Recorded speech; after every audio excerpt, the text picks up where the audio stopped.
Activist Radio is on the air. You've tuned into the Mark Harrington Show. Sponsored by Created Equal. Time is running out for our nation. I beg of you, you need to stand against the evil that's plaguing our nation. If you don't like abortion, don't have one. The only thing that can be said to be objective truth is that there is no objective truth. Like, you kill a baby fetus, the same thing as killing any old inanimate object. I would argue that we certainly are not all created equal. Mark is training a new generation of leaders. To take on the culture of death and win. You young people, it's your movement now. It's not your parents anymore. The blood that is shed cries out to God from the ground for justice. And now, here's Mark. Well, hello again, folks. Mark Harrington here on the Mark Harrington Show. Thanks for tuning in. And you can find out more by going to markharringtonshow.com if you want to find out more about the program. I am your radio activist, and today we're going to be talking to somebody who has murdered more people than Ted Bundy, believe it or not. That's who we're going to be talking about today here on the Mark Harrington Show, so you want to stick around for the next 26 minutes as we're going to be talking to someone who has murdered more people than Ted Bundy. That's absolutely true.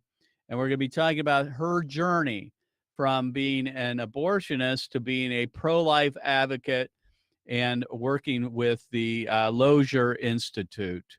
We're going to be talking to Kathi Aultman today on the radio program. And folks, just so you know, we are leaving for our Justice Ride. That's where we take this year, actually, we're going to be taking 2 charter buses of young people to the state of Florida. We'll be leaving on Saturday, taking them to college and high school campuses, to abortion centers in the state of Florida, and training them as we go. We call it the Justice Ride. So I ask you to be in prayer for our young people as we're on the road, witnessing for life and the gospel of Jesus Christ in the next week. So we appreciate your prayers there. Without further delay, let me bring on the program Kathi Aultman. Kathi, thanks for being on the program. Oh, it's great to be here. So, Kathi, I started out with that you had murdered more people than Ted Bundy. Let's start out with your story. You're a former abortionist turned pro-life advocate. Let's start with that part, that you were involved in abortion. You were a pro-choice advocate. Tell us about that, your experience as someone who advocated for abortion and also performed them. Yeah. When I graduated from medical school, I truly believed that abortion was a woman's right, that no woman should have to have a baby she didn't want. And when I entered my OBGYN residency, I not only learned how to do aspiration abortions, or section D and C's as they're called, but I also sought out for training in dismemberment abortions, or D&Es, because I just felt I wanted to do something good for women, and I thought that was the way I could do it. Now let's explain what that's all about. If you would explain what a D&E abortion is. A D&E abortion is a procedure done in the second trimester where the cervix is dilated over the course of 1 or 2 days with some seaweed or other osmotic material. And then the suction cannula is introduced to remove the fluid, and then the abortionist takes a grasper and grabs whatever we can, and we pull down on it and then twist that part off. So those are normally the little arms and legs. And then we go back and try to crush the head and pull it out and crush the thorax, and then get the placenta and finish up. And then we have to go back and put the body parts back together to make sure that we got everything. Pretty gruesome. My guest is Kathi Aultman, former abortionist, and she also works for the Lozier Institute today.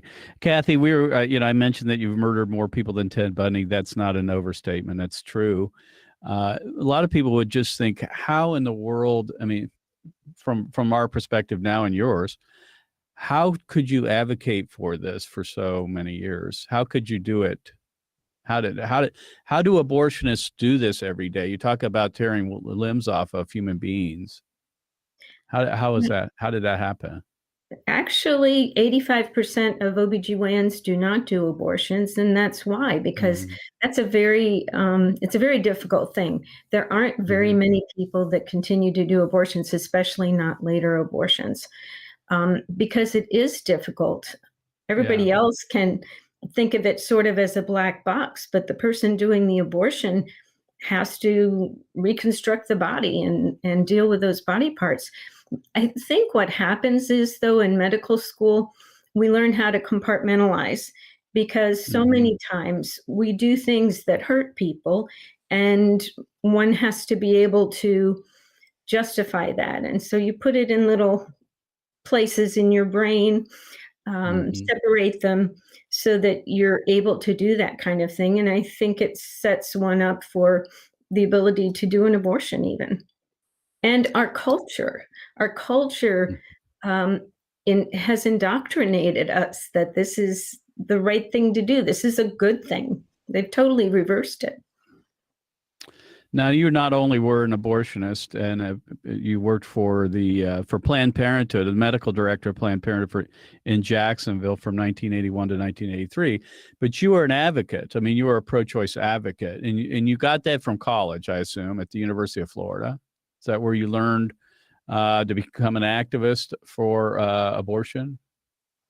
Well, I wasn't so much an activist. I just truly believed that it was something important and something that would help women, and I wanted to do it. Actually, University of Florida was where I did my medical school training, but I did become very pro-abortion in college.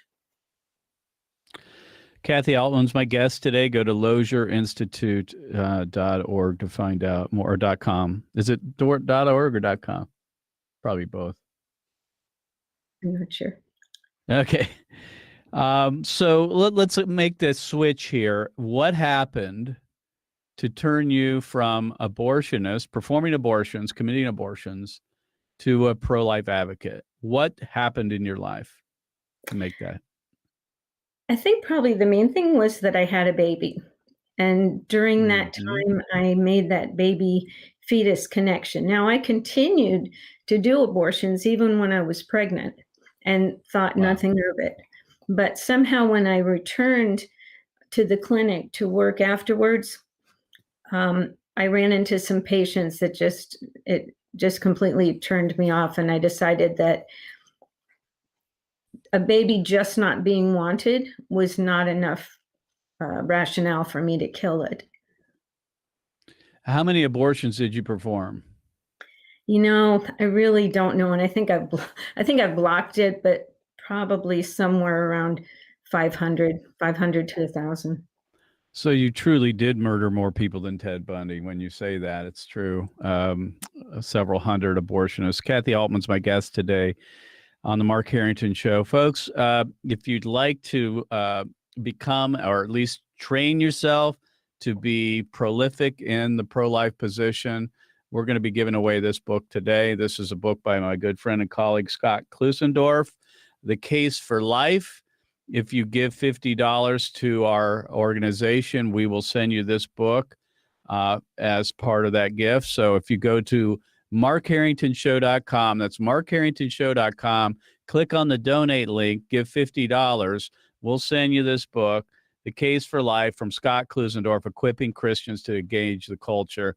This is the best book, and as you can tell, it's not very long.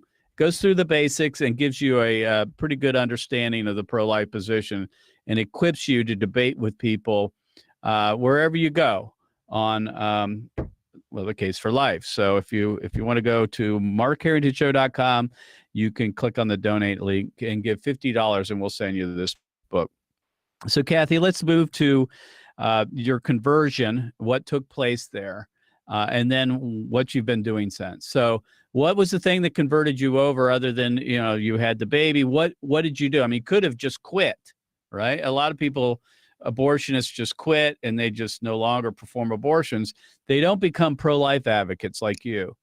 Why did that happen? And what happened? Well, actually, unfortunately, just because I stopped doing abortions, I hadn't changed my mind about abortion being a woman's right. But it was things that happened in my practice as I saw women coming in with complications from abortion, both psychological and emotional, and also seeing these young girls with unplanned pregnancies do extremely well when they kept their pregnancies. So that didn't go along with the feminist propaganda. And even after I became a Christian, I believed in abortion.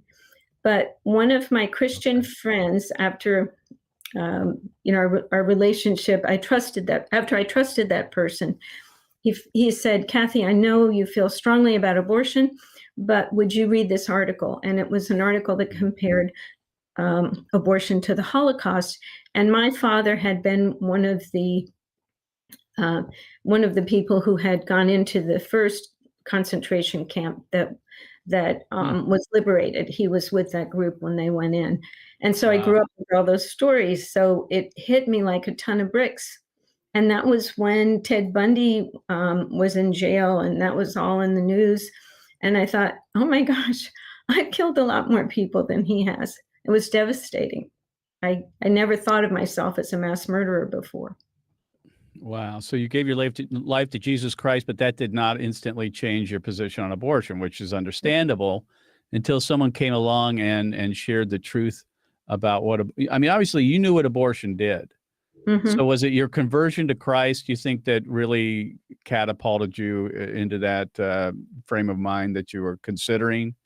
Or because otherwise, without that, do you think you would still be pro-choice today? Probably. I think God knew that he just had to bring me along slowly. It was just one brick after another,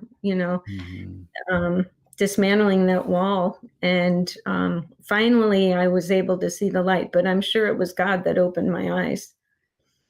I want people to understand this because, we go out and talk to people about abortion all the time on college and high school campuses, and we generally introduce the topic from a secular point of view because that's where most people initially will engage it. However, we understand that this is, at the bottom line, at the foundation, it's a spiritual issue because we're all made in the image of God, that we're created in the image of God. And without a biblical worldview, there is no real foundation for the pro-life position.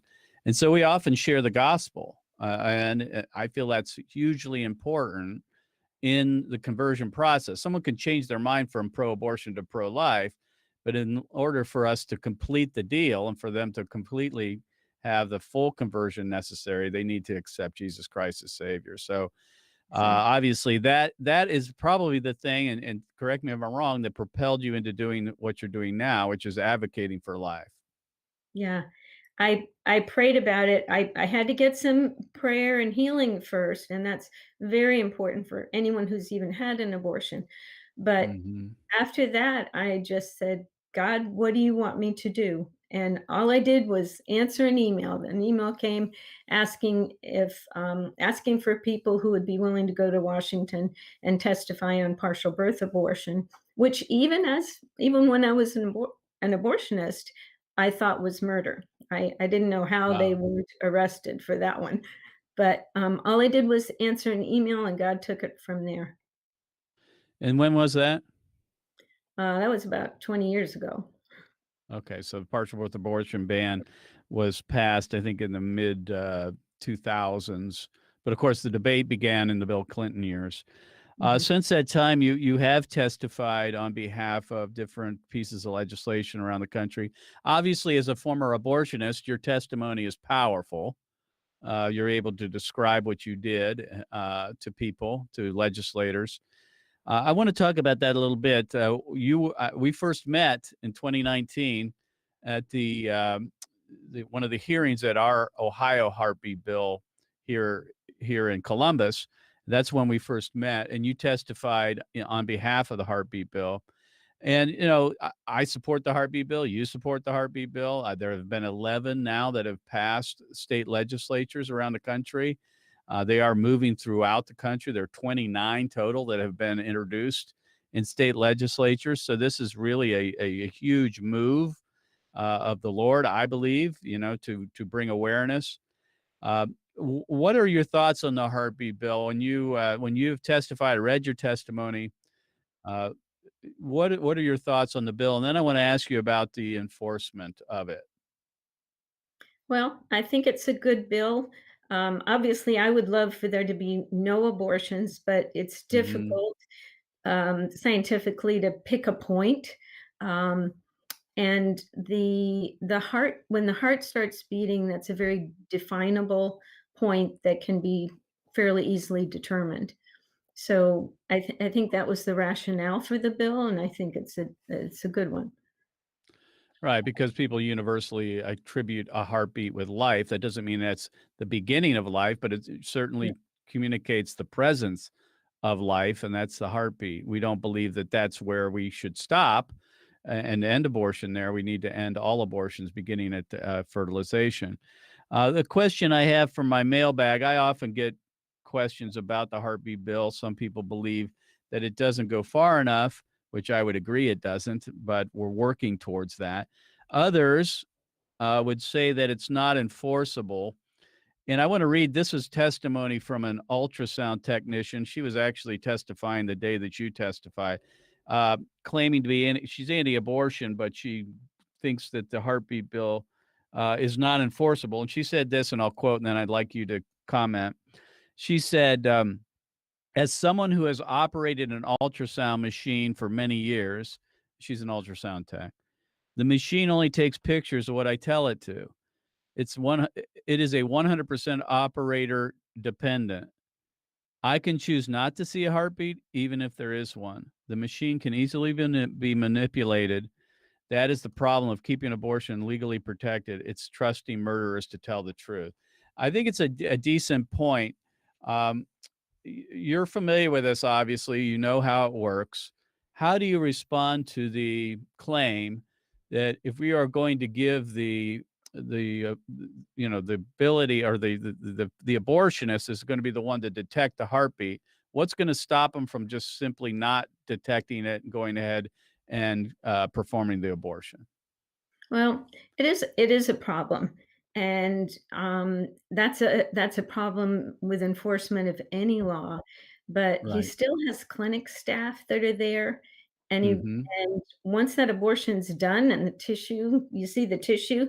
Well, they're certain sizes, that had to have a heartbeat. So I Right. think they're walking on thin ice, and all they have to have is one whistleblower. Right. Now, let me ask you this. When it comes to an abortion that's performed on a baby that's 6, 8, 9 weeks, 10 weeks, you say they don't go to pathology. Is that Right. true? Because is that the case with all abortions? Well, I think the only ones that go to pathology, and I'm not sure what the situation is now. When I was in training, all tissue went to pathology, and Mm-hmm. if you do a medical abortion, they call it a medical abortion, but say there was some sort of anomaly or something, not that I agree with that, but Right. the tissue would automatically go to pathology. But abortionists don't have to send the tissue to pathology. They just have to dispose of it. And then you have these stories of people keeping them in their garages and things Mm-hmm. like that. And what would pathology determine? Basically, the age of the child? The age of the child. It also would pick up if there were abnormalities, which might be important for the mother to know, and um, rare cancer. Sometimes there can be a cancer there, so it would pick Mm-hmm. that up. So as when you were performing abortions, there were probably certain laws that were intact that you would need to follow. Why would an abortionist follow the current laws of the state when they're like this person who testified against the heartbeat bill said that they're murderers. And if if they're murderers, they're not going to obey the law. You know, Is that the case? Is that a case across the board, or are there some that do care? no, I think there are probably a lot of people like me that were deluded and do care, and they don't want their clinic shut down, so that they will try to comply. I mean, they do tend to try to comply.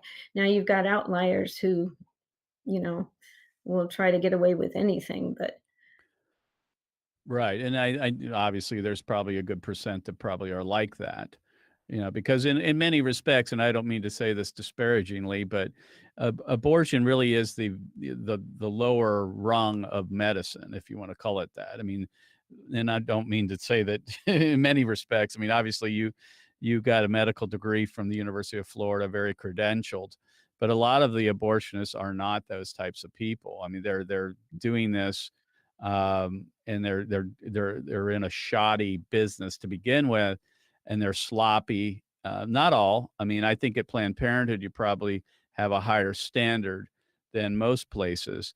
So I don't think we can broad brush and say that every abortionist isn't going to care about what the law says because they want to keep their medical licenses. I also believe, as you say, that every single law that we pass, whether it's abortion or something else, is going to require people to follow it. I mean, at some level, and then it requires enforcement. So if we were to ban abortion today, for example, in the state of Ohio, it's still going to require abortionists to follow it and stop performing them. That doesn't mean all of them are going to. They're going to continue to do them illegally. So I think any law is subject to that criticism. Would you agree? right, I agree. Yeah. So I just wanted to kind of put that one to rest. Being a former abortionist, we often get that I mean, obviously it's a problem, but it's not a reason to throw the bill out altogether for sure. Again, Kathi Aultman is my guest today. You can go to lozierinstitute.org. That's lozierinstitute.org. Also, like I say, we're giving away this free book if you want. For a $50 donation to Created Equal, we will send you this. This is The Case for Life from Scott Klusendorf. And you can go to the Mark Harrington Show website at markharringtonshow.com. Click on the donate link, give $50, and we'll send you the book for your donation. Kathi, we've got about 2 minutes left. This is really a tough topic for a short time, but the abortion pill is becoming more increasingly used for performing abortions. If you would, tell us what the challenge we face with that. Well, the big push right now is to basically take all the FDA restrictions away, make it over the counter, or at least where it can just be dispensed. Right now, with the FDA restrictions, it has to be dispensed at the clinic or at the doctor's office. When I first heard about that, I was appalled because a miscarriage is a true GYN emergency. And I thought, this is crazy. We're going to be creating all of these miscarriages with no doctor there. Exactly. And actually, the medication abortion, it sounds simple, but it's much more dangerous than the surgical abortion. And so what did you give out the pill abortion back in the days when you were back then? They didn't even have it, right? No. Wasn't legal in America. No. That happened in the early 2000s with the RU46 becoming legal in America. So this really presents a huge challenge for the pro-life movement, doesn't it? Yes. And can I slip in here? Sure. There is a reversal. If you've taken the first pill but have not taken the second, it can sometimes be reversed. And there are groups that there's a hotline, and there are groups that will help a woman find a doctor to get the medication and try to keep her baby if she changes her mind. Right. And that website, by the way, folks, is abortionreversal.com, abortionpillreversal.com, I believe, abortionpillreversal.com. Again, my guest today has been Kathi Aultman. She's a former abortionist. and now is a pro-life advocate working with the Charlotte Lozier Institute. And you can find out more by going to lozierinstitute.org. And also, folks, you can listen to the program anytime you like on our podcasting platforms. We're on all the popular podcasting platforms. You can listen to it 24/7 on your mobile device by getting that podcast set up on your mobile device. So you've been listening to the Mark Harrington Show with your radio activist. Go to markharringtonshow.com to find out more. We'll see you next time. God bless you. God bless America. And remember, America, to bless God.